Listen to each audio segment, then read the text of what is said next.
The pitch to the sideline, the calls that shape the game. Welcome to Excellence in Action, the referee show here on islandstats.com, where we dabble in the world of officiating, dissect the decisions, and celebrate the men and women in the middle. Join us each week as we chat with top officials, analyze controversial moments, and explore the challenges and triumphs of being a referee. Get inside perspective on the rules, the pressure, and the split-second judgments that can make or break a match. It's more than just whistles and flags, it's excellence in action. Now let's get to the show.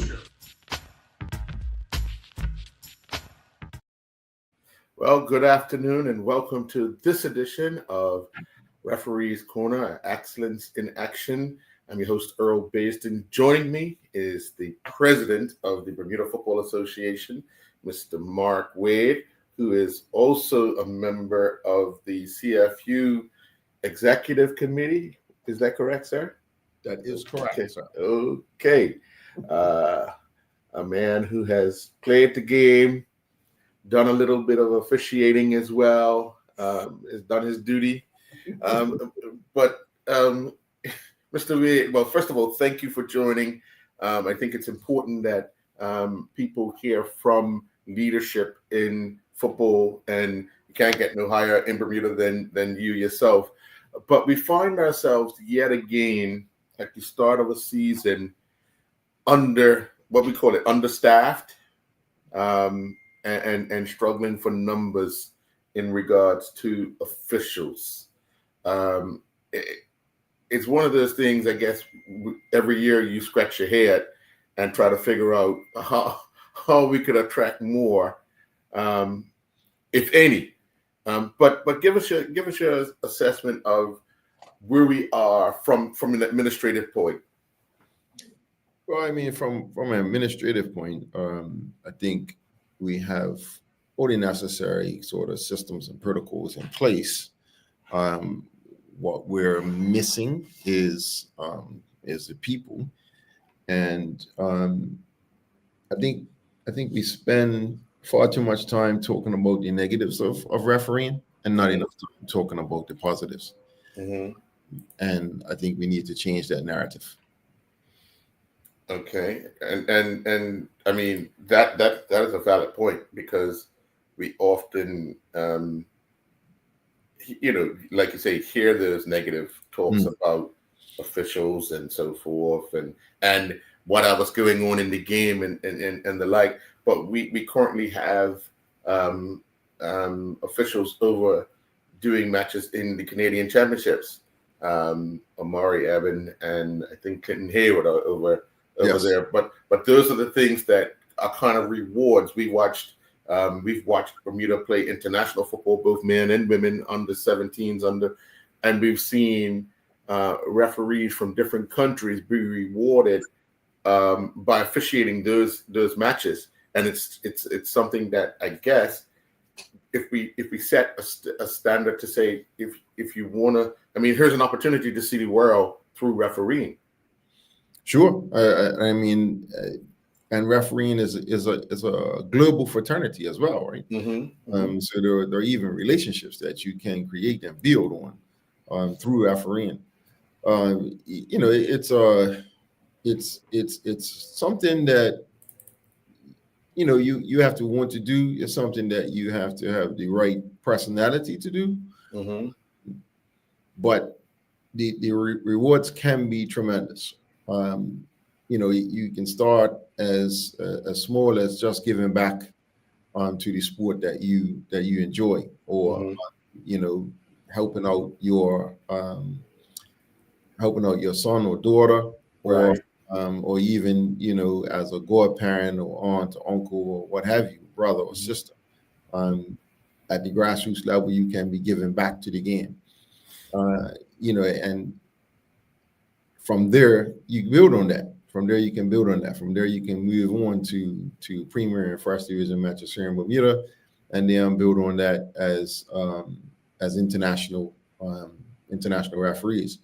We always talk about the FIFA list, but there are other international competitions on your way to the FIFA list that persons can avail themselves to.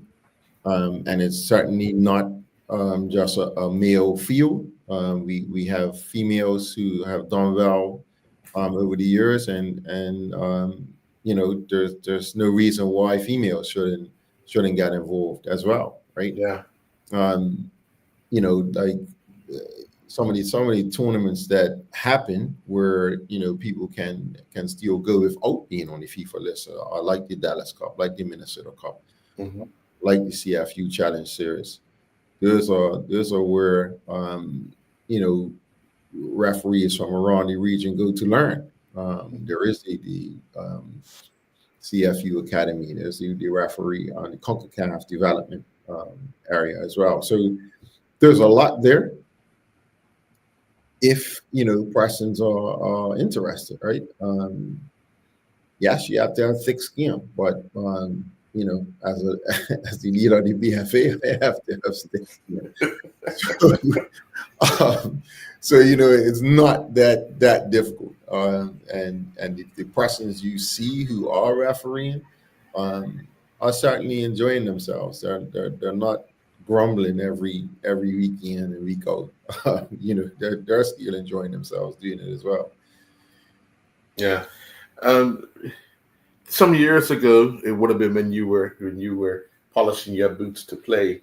The association put out two clubs to send them two people, so that they could have, if they didn't have a complement of officials, they could rely on somebody from the home club to take up the flag. Uh, I mean, that, I think everybody brought into that until a decision went against them, and then everybody was crying out, "Oh, he's not official. He don't know this or she don't know that," and sort of thing. But is there a sense of maybe trialing something like that again? Well, I think that protocol is still in place to this day. Hmm. That if there isn't a referee available for your match, the home team does have to provide a match official, whether it be an assistant referee or a referee, and that's Hmm. right through all of our leagues, right? Male and female, children's and youth football that still exists to this day. But what we haven't done is to mandate that at the beginning of the season or at registration. Let me put it that way.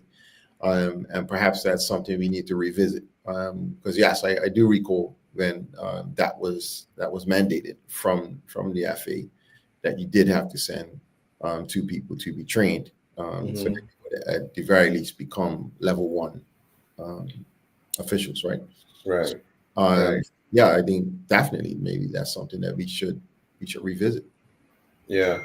It's also that, I mean, the buy-in from the club sending a responsible person as well. I mean, you look around and they would just say, okay, well, let's just pass these two people on, just so we don't get in trouble. We've got two people, kind of Sure. thing.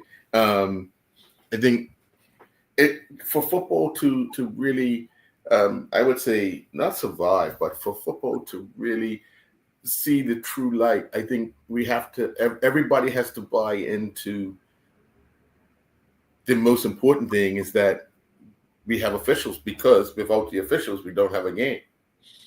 Agreed. Agreed. And yes, there were some clubs that sent persons who really were didn't have the what it takes to Hmm. be a match official. Hmm. If we can, like I said, revisit that, and perhaps we'll find some inroads, right? Right. There are several, I'm going to say several models of persons who have gone on to do well. Hmm. I used Tashawn Simons, for example. His coach had a chat with him about his football and Right. suggested that he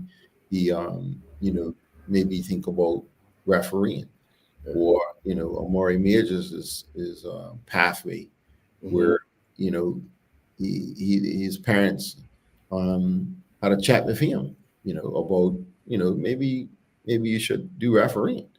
So those are some of the models and pathways I think we should try and replicate. Yeah.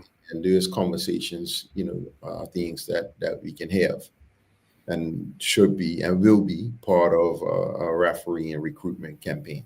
Right.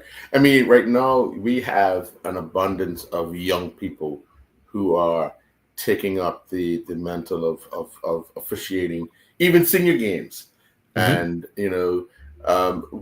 if anything, it's kind of being pushed by the parent as well. The young people are showing the interest so much that it's brought the parents on board to be around, their kid, and making sure that they are okay during games and so forth. But just having those parents involved with their kids, not just when they're playing, but when they're officiating, how strong of a connection is that with the association? Oh, that connection is very strong. The youth referee and referee academy is doing extremely well. And we have parents who are involved, not only just there to support their child, but also involved in the administration of the referee academy. So that is an area that is doing very well.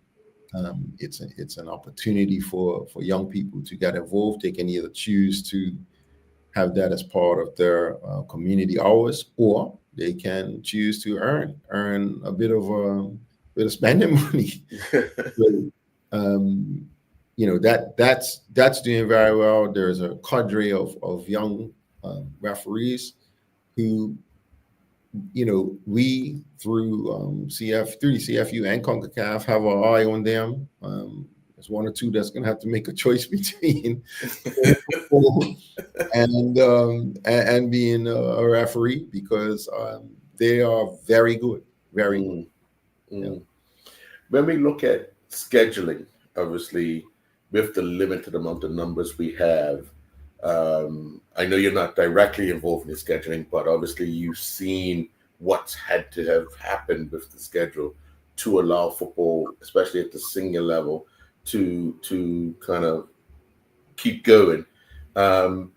Putting together or making sure that the schedule is spaced out, where the unfortunate thing, and this is the thing, 9 times out of 10, you have some officials operating 2 and 3 times a week, to make sure that games get on. But just trying to limit, the taxing on them, because it's a long season. From speaking with the chairman of referees, what is some of the conversations like as far as that, for you? Well, I mean, I guess I'm the money man. I advocate for during budget time to make sure that the money goes in the right directions and according to the priorities of the association. But the conversation center around, yes, spreading the matches out over a weekend, so Friday, Saturday, Sunday, sometimes even Monday, which is a great benefit, and I think our referees have to be commended for refereeing on a Friday and then turning around and doing it again on Sunday within 48 hours to regenerate, right, and recovery. So they have to be commended for that. The other side of it, which is actually a positive, that we do have matches spread out over a weekend, and a person could go to a football match all 3 days of the weekend, right, without having to choose on the one Sunday. So that's a bit of a marketing benefit, which our clubs are enjoying. I think the first time we had a match at 6 o'clock on a Sunday, oh man, that was fantastic to see. So there's a bit of a residual and side benefit to it. The other side of it is that we do bring in visiting referees who are able to help us out in terms of covering the matches. But not only that, they also train with our referees here. and especially with our young referees. So to be rubbing shoulders with FIFA listed referees who have and will go on to officiate in World Cup finals is another benefit. And I know that our young people, will be on Instagram and be on Twitter and whatnot, and they'll see that there is, look, hey, wait a minute, that referee was here in Bermuda and trained with us. So there's that side of it, which is another benefit. How do we encourage more? Or give me take yourself out of the presidency for a second, but how do we encourage people, friends of yours? How would you encourage your friends to become officials? Sure. Well, my friends are 60 like me, so maybe not my friends, but obviously one way is to challenge them, which I know that the referee committee chair does do. Yes, he does. He does. He carries whistles and flags. You want to complain here? Yeah, take this. So one is to challenge them, right? If you're complaining about what you see, then here is a way in which you can directly affect what you see. So that's one way. The other way is to then encourage those who want to give back to the game. And here is a way to give back to the game. And sometimes you have to be a little strategic. Maybe you start them off at children's football or start them off in women's football, youth girls up at Bermuda College, and you ease them in, right? Right. So those are probably the two best ways of doing that. Like I said earlier, we do have to start to get coaches to have honest conversations with players who may or may not be in their plans or in the first team plans. Talk to them about how you can still be involved in the game, right? Right. So I mean, those are some of the methodologies that we have to use, and we do use, and then just try and expand on those methodologies to recruit and encourage people to get involved in officiating. Yeah. Have we ever had a chat with the other countries within CONCACAF? Because when you look at it, we have an abundance in our region, an abundance of Mexican or Spanish-speaking officials that come and do international matches, and it just seems like for them to get involved in just to figure out what their country's doing to entice them to become officials as opposed to players. You know what I mean? Yeah. No, I mean, in some of those countries, they have professional leagues. Yeah. So the match officials are professionals, just like the players. So it is it's a job avenue for them. Right. So that's the way in which they are able to recruit. In some of the other countries who are in similar predicaments to us, they're reaching out to us to find out what are we doing. Right. Because they look at us and say we're having some success. But certainly the countries like Mexico, Dominican Republic, Jamaica, Costa Rica, these all have professional leagues. Yes.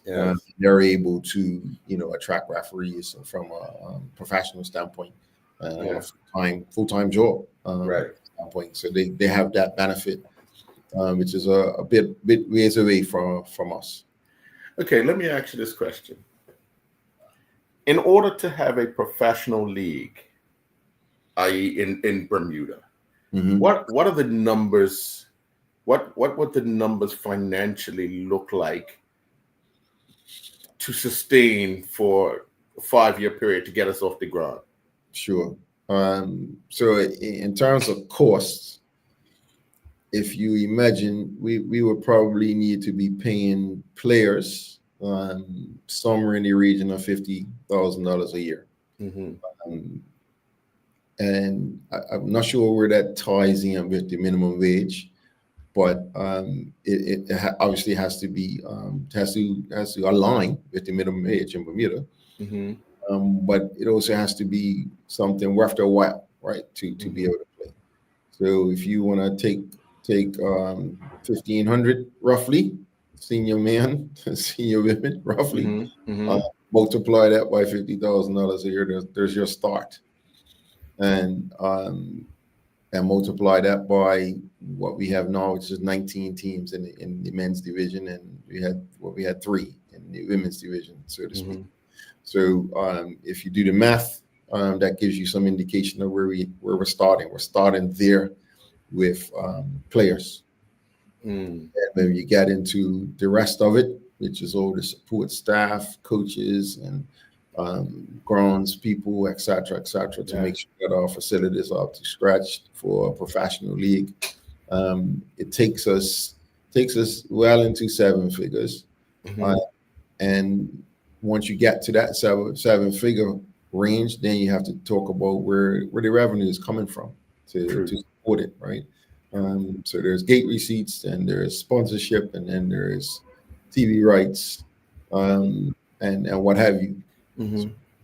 So it's quite a bit. Based on Bermuda's economy, it becomes fairly expensive to do.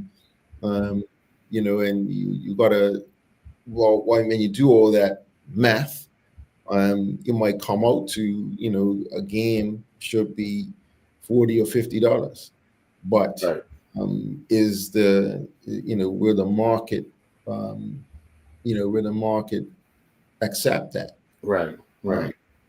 Probably not, right? So these are some of the conversations that we do have, right? What's next for football in Bermuda? Can we be professional? Can we be semi-professional? How many teams are required to have a professional league?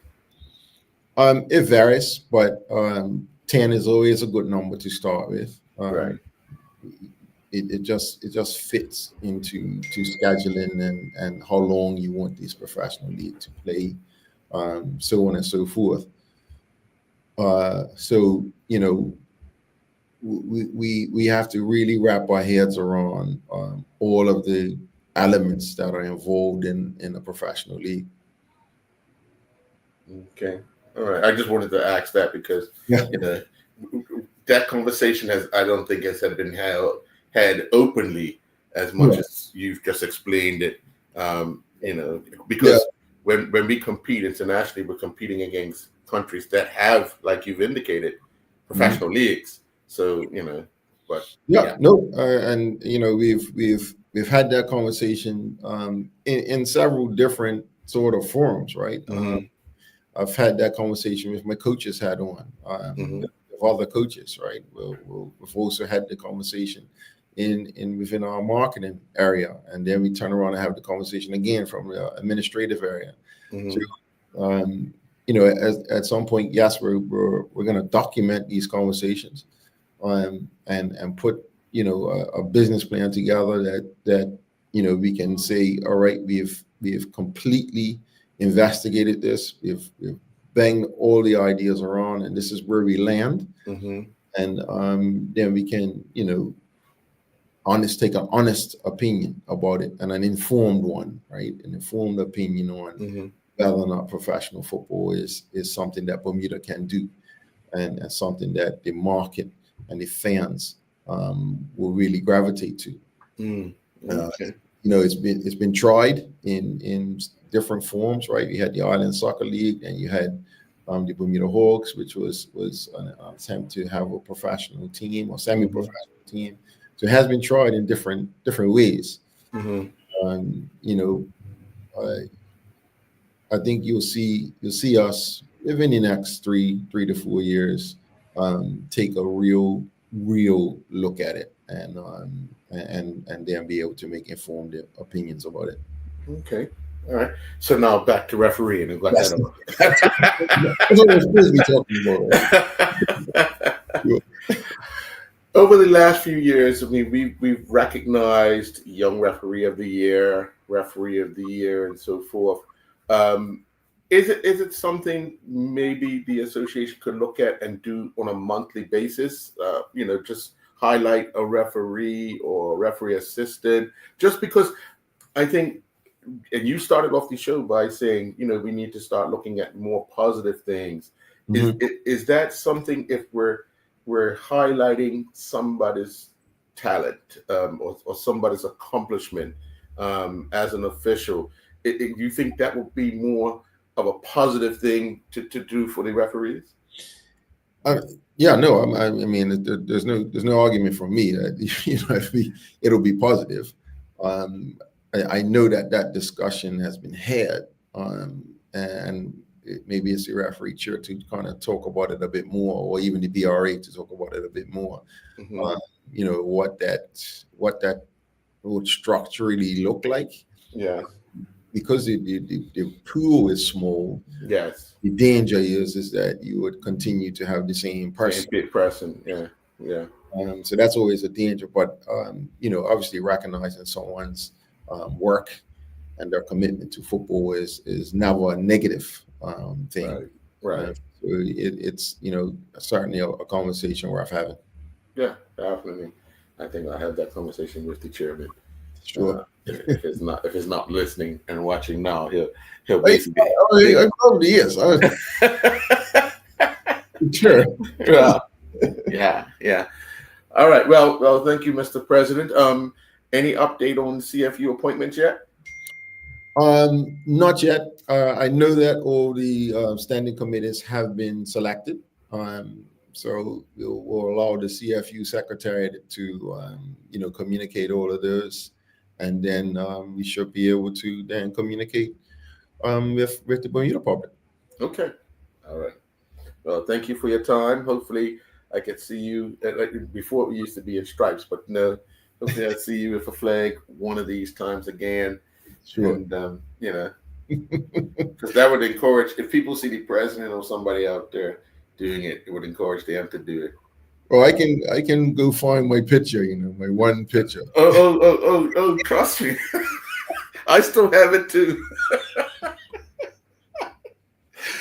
You can't say you didn't do it because we have evidence that you've done it. There is evidence. There is evidence. But no, great.